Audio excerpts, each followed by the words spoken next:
Ow. What's up, everyone? Punchy back with Higurashi When They Cry, Ch.3 to Higurashi. And wow, last episode. I didn't really get to talk about it at the end because I was hitting 30-minute mark, and just holy crap. First off, let's talk about Satoko getting touched on the head and freaking out like she just snapped, which I guess, you know, knowing her circumstances and probably what happened to her last night from when the consultation center rep came over, it probably wasn't good. And then I guess maybe she was hit on the head a lot or something, and then Punchy touching her head just broke her, the poor girl. And she just snapped, started throwing things. Rena came over while Punchy was trying to calm her down. It didn't work. Rena took Punchy back and went over to her. I'm a little confused on why Rena kicked over the desk, or what I mean, the thing that the cabinet that Satoko was lying on. Yelled at Punchy. Mia breaks down. Punchy breaks down. Then Punchy really breaks down with some insane background music, which I mean, I think I liked it. Just probably maybe because it really grabbed a hold of me and made me feel more rushed and more pumped to read out the Punchy's inner crazy monologue about killing Satoko's uncle. Holy crap! Punchy like teasing Oyashiro-sama, saying like, I'm gonna be the one to do the carry out the curse this year, not you. I'm just like, holy crap! Punchy's like, I keep saying this before. I keep saying this, how Ari's was Punchy was on this side, but this is too extreme. Like, if you got, like, I've been saying it this like essentially this entire chapter. And if you remember, if you watched the first chapter, that, man, I wish Punchy was on the other side. Like, you know what everyone's doing, but lay low. Because I'm kind of a coward. It's a cowardly thing to do, honestly. But just, he's too much on this side. He's on the side of the killers of Watanagashi. That's insane. Punchy's done a complete reversal of role here. Jesus. Punchy-kun, are you alright? Rena, Mion, and Rika-chan were looking after me. Had I fallen to the floor? You surprised us. You suddenly fell down. Were you having a nightmare? You were moaning. Shut it. Quit squeaking at me like that. Eep! My friends gave a start and backed off. What? Running the others, they exchanged glances, unsure of what to say, and stood confused for a few moments. What? Was that your voice, Punchy-kun? Of course it was. Rena gulped firmly and opened her mouth. For a second, Punchy-kun, your eyes were really scary. Oh my... holy crap. Is Punchy like... He's gone curse form. We've got curse form. Oh my god. That's insane. My eyes? Probably just a trick of the light. Don't waste my time. I'm not mistaken. I've never seen those kind of eyes before. What were these guys talking about? They've all been too scared of me lately. You are Punchy Maribara-kun, right? What was Rena saying? Who else did I look like except Punchy Maribara? The look I gave her seemed to speak quite eloquently to those irritated thoughts. She understood and quickly apologized. I'm sorry. Don't worry about it. Isn't the teacher still right there? I guess it's the end of the chapter. It could have probably ended a little sooner, but I was too shocked of first Satoko snapping. I'm just like, holy crap. And then Punchy going curse form. This is how I always seen it with the eyes. We have those eyes. Oh my god. 1500. Yeah, why was it? Wait, what is 1500 seconds? 1 second.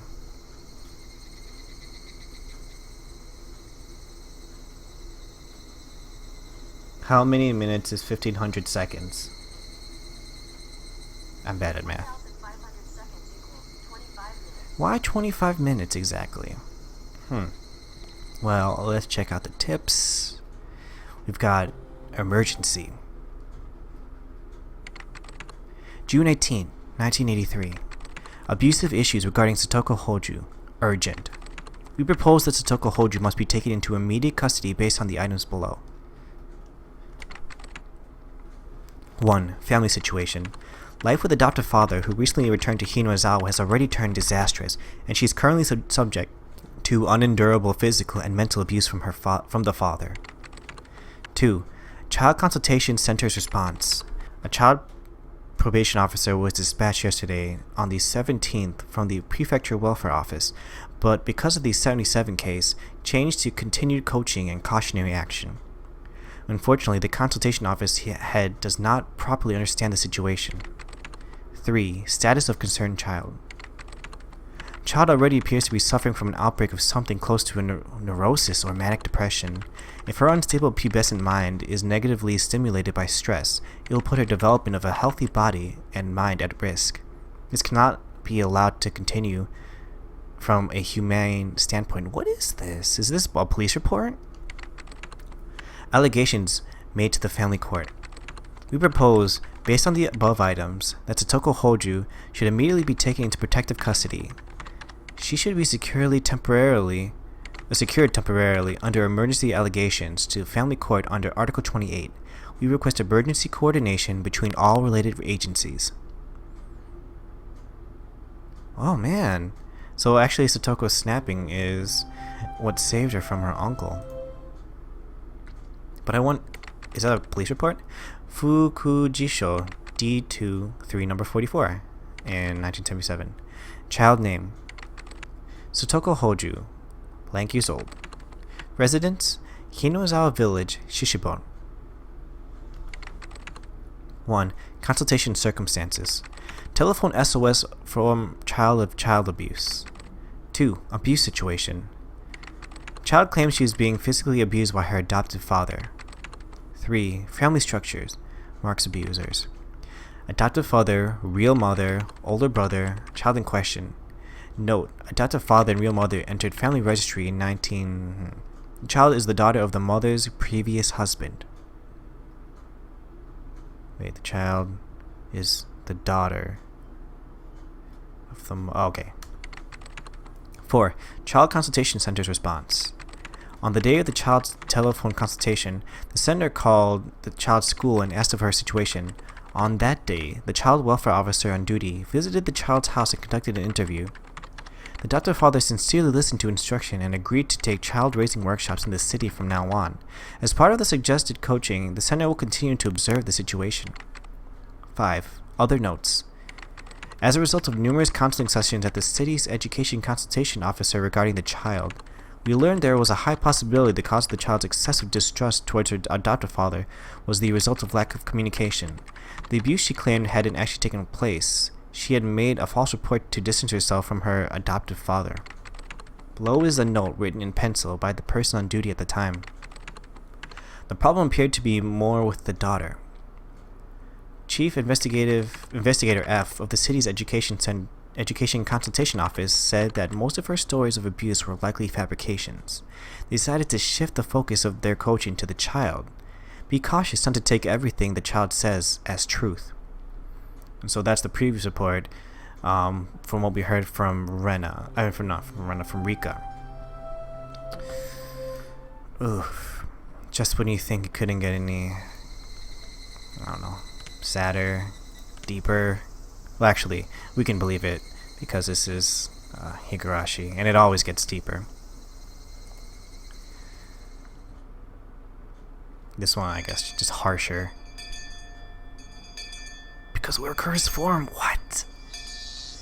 Me and the others, having to set up for the Watanagashi festival or something, invited me along, but I refused. Of course I did. However, how could they be taking it easy and setting up for the festival in this situation? Mian had lost a lot of nerve. I think it said that.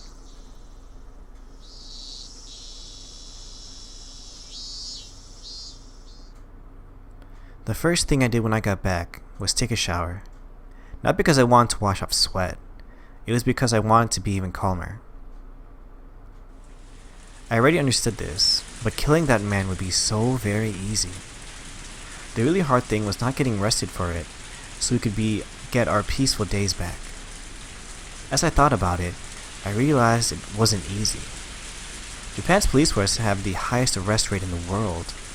I would need to deceitfully pull off the perfect crime, and it couldn't be a half-hearted attempt. Still, it wasn't 100%. Even the best police force in the world couldn't have a 100% arrest rate. I've read a lot of articles of trails with people brought up on false charges. They do a lot to determine whether they were really false accusations, but figuring out who the real criminal was is usually out of the question. And that meant perfect crimes did exist. In fact, perfect crimes were sort of like works of art. They could even be respected and revered.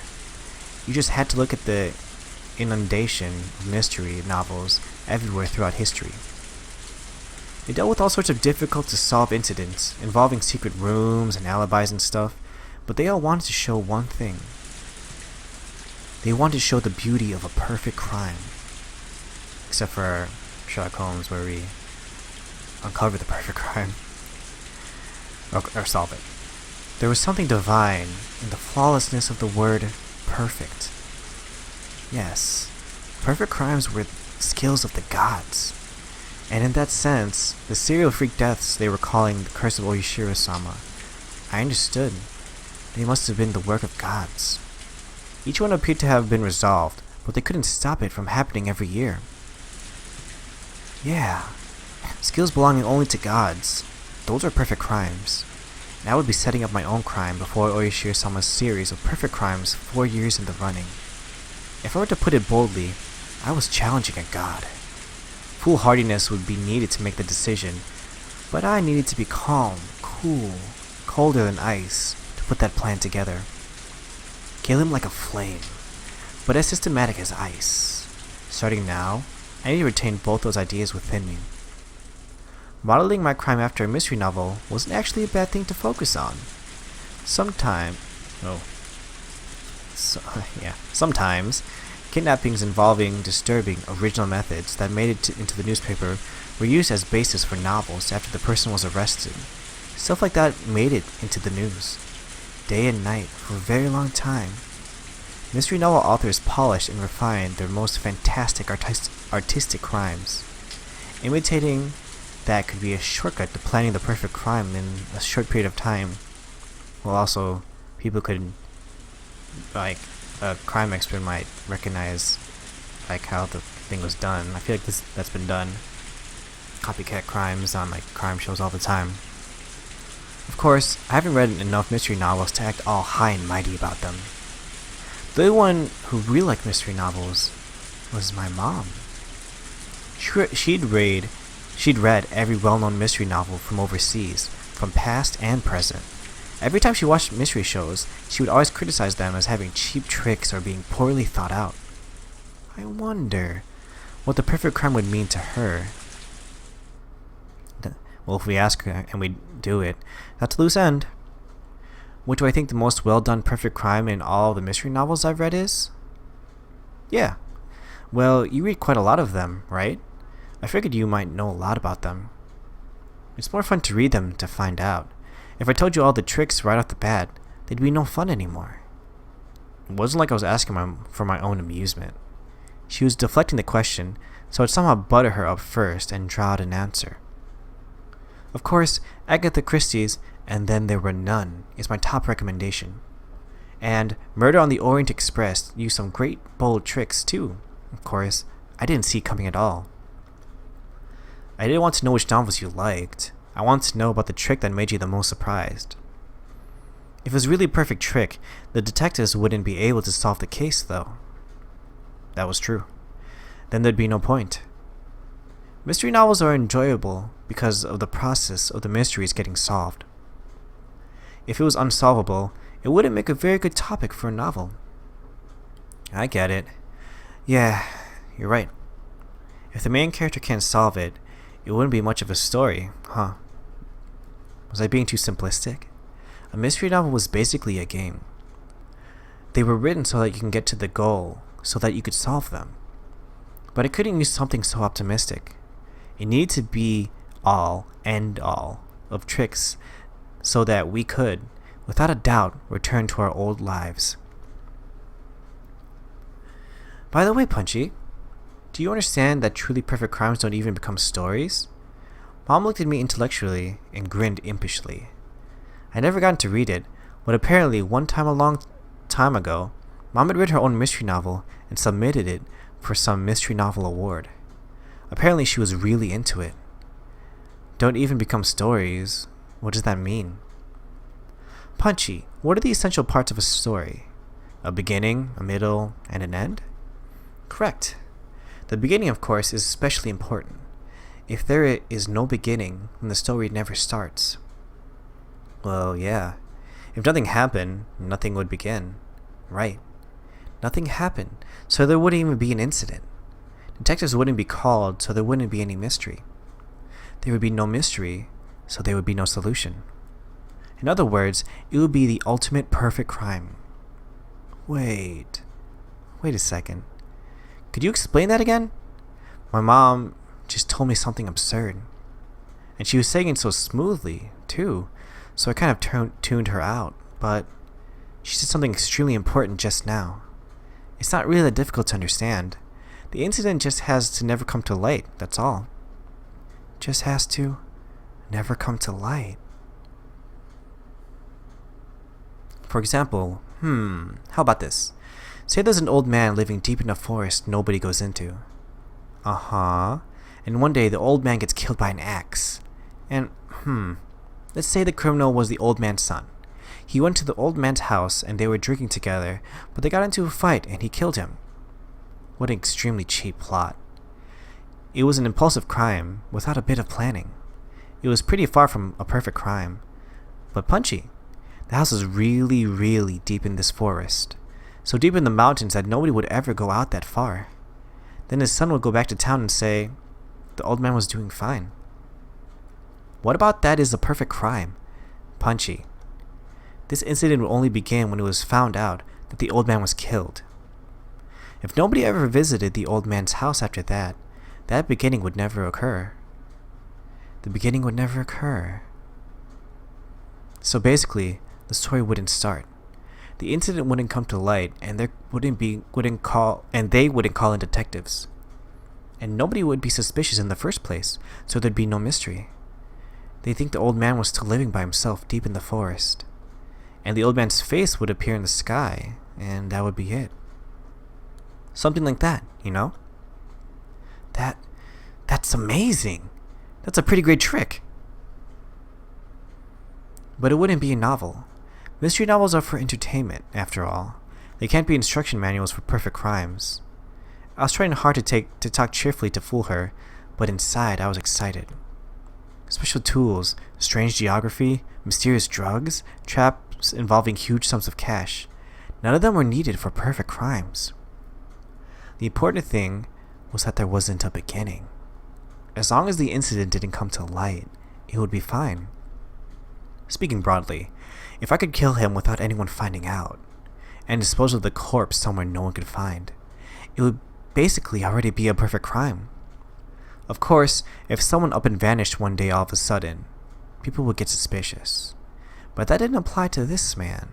Last year, after their aunt died, he ran away from the village in fear of Oyashiro-sama. When the night of Watsunagashi came around again, everyone would have to think that he ran away in fear again.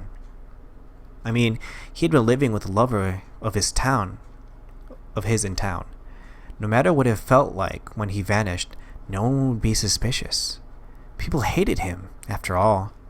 No one would care where he went if he disappeared. When I thought about it like that, it got easier and easier to imagine killing him. There was no point in thinking inside my house anymore.